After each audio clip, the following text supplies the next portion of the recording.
Clima sempre più incandescente alla Fenice, dove oramai sulla nomina di Beatrice Venezia è muro contro muro tra fondazione e lavoratori, annunciate nuove azioni.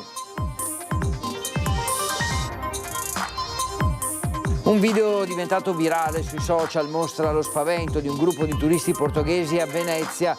Una grata si stacca dal muro e colpisce il loro gondoliere, fortunatamente nessun ferito.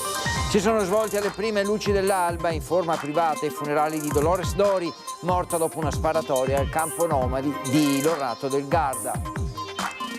Niente festa di Halloween o di compleanno dal 28 ottobre al 2 novembre alla parrocchia di San Giuseppe di Mestre, la decisione del parroco Don Natalino.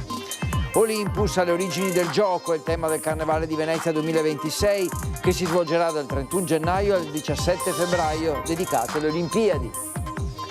La richiesta d'aiuto della moda lanciata durante la 2 giorni sull'isola di San Giorgio per fare il punto sullo stato di salute del settore sempre più colpito dalle imprese asiatiche a basso costo.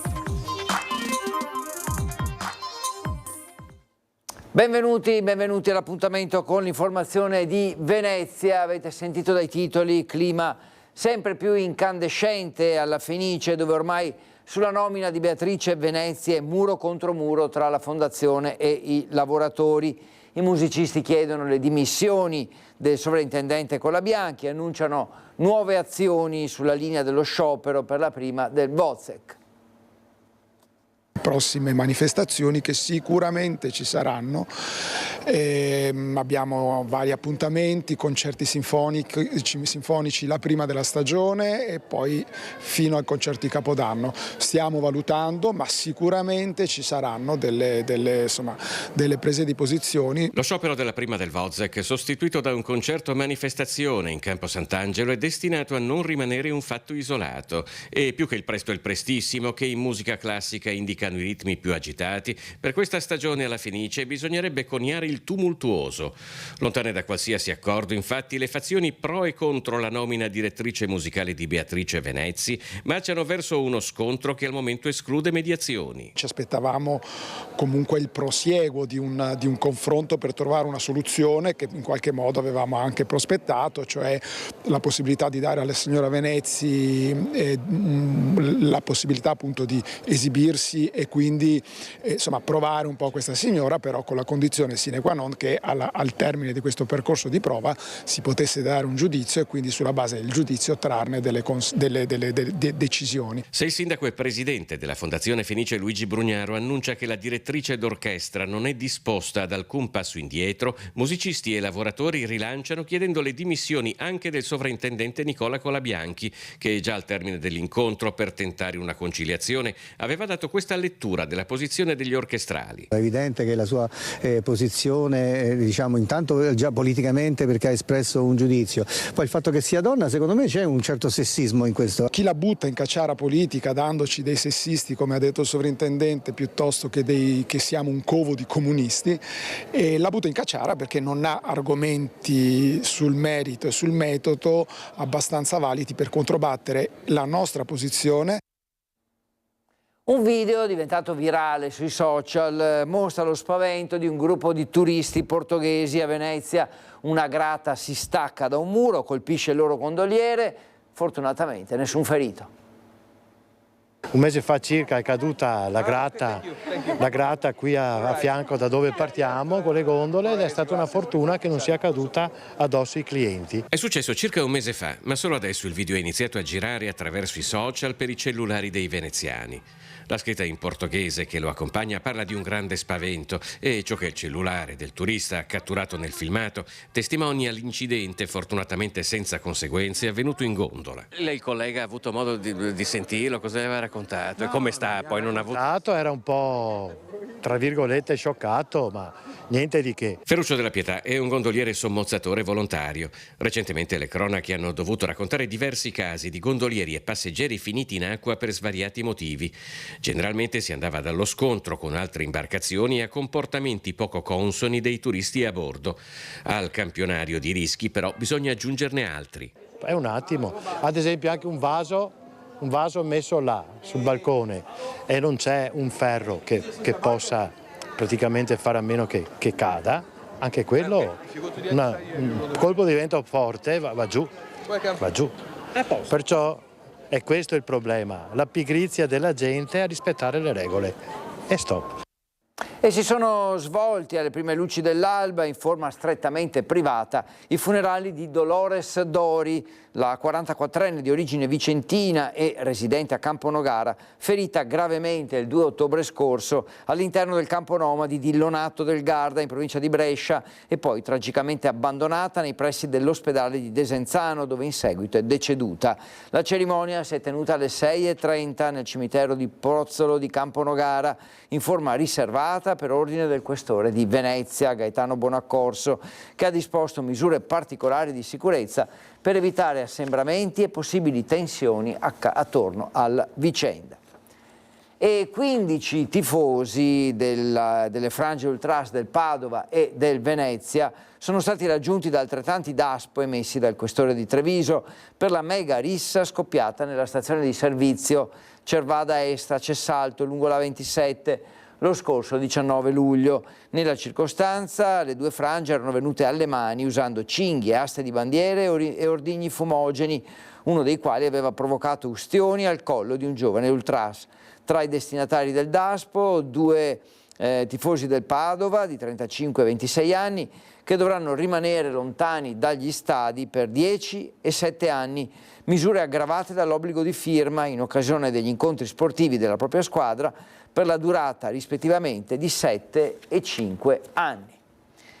Ed ora questo provvedimento della parrocchia di San Giuseppe a Mestre: niente feste di Halloween o di compleanno dal 28 ottobre al 2 novembre, la decisione del parroco, rispetto per i bimbi morti in guerra. Penso invece sia un'occasione anche il fatto di fermarsi per spiegare ai bambini che ci sono larghissime parti del mondo dove i loro coetanei, se non muoiono per la guerra, per le violenze, le persecuzioni, muoiono per fame. Qualche volta ci sono dei no che aiutano i bambini ad aprirsi al mondo e a non vivere in una bolla continua. Poi mi si permette una piccola nota un po' graffiante.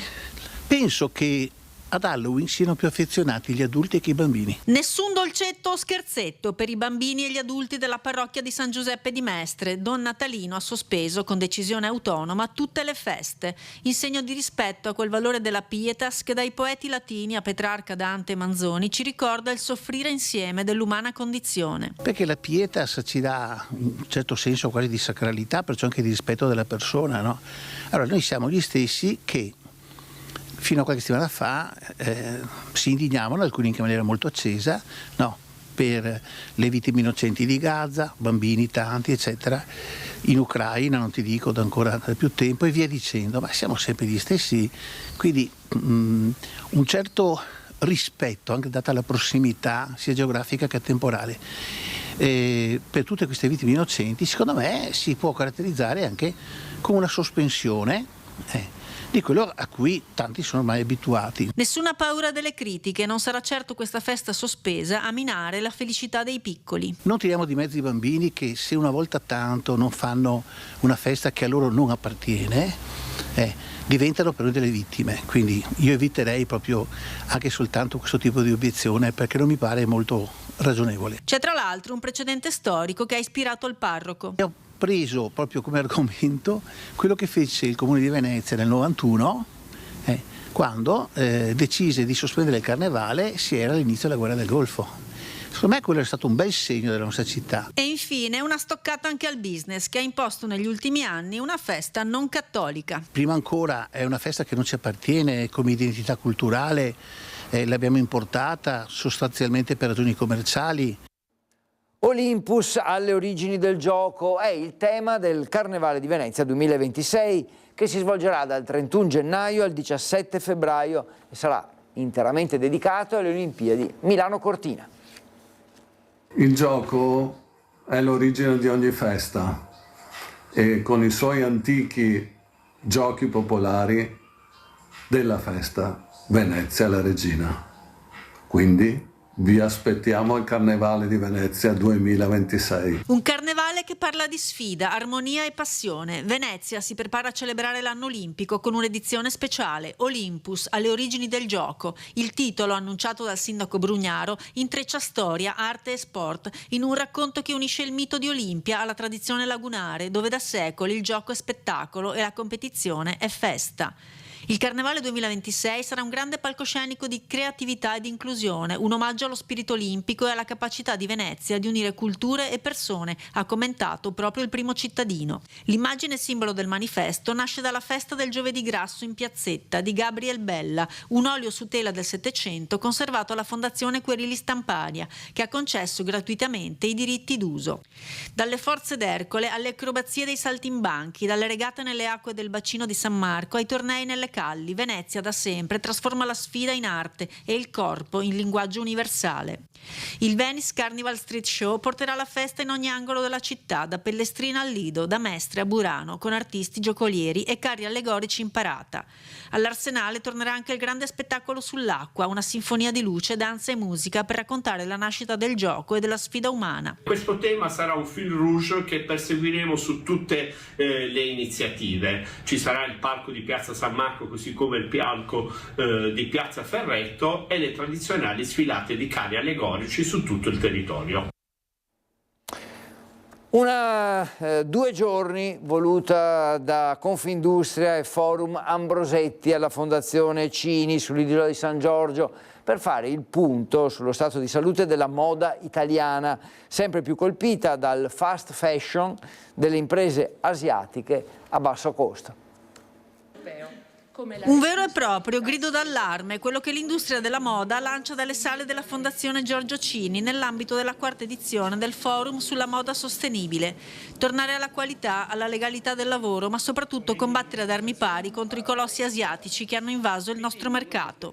Intanto differenziamo tra chi ha negozi fisici e quindi paga le tasse, la dogana, i dazi, sdogana i suoi prodotti, dà lavoro anche a migliaia di persone che sono nel commercio, da chi trasferisce tramite pacchi postali aggirando qualsiasi altro tipo di ingresso daziale o doganale.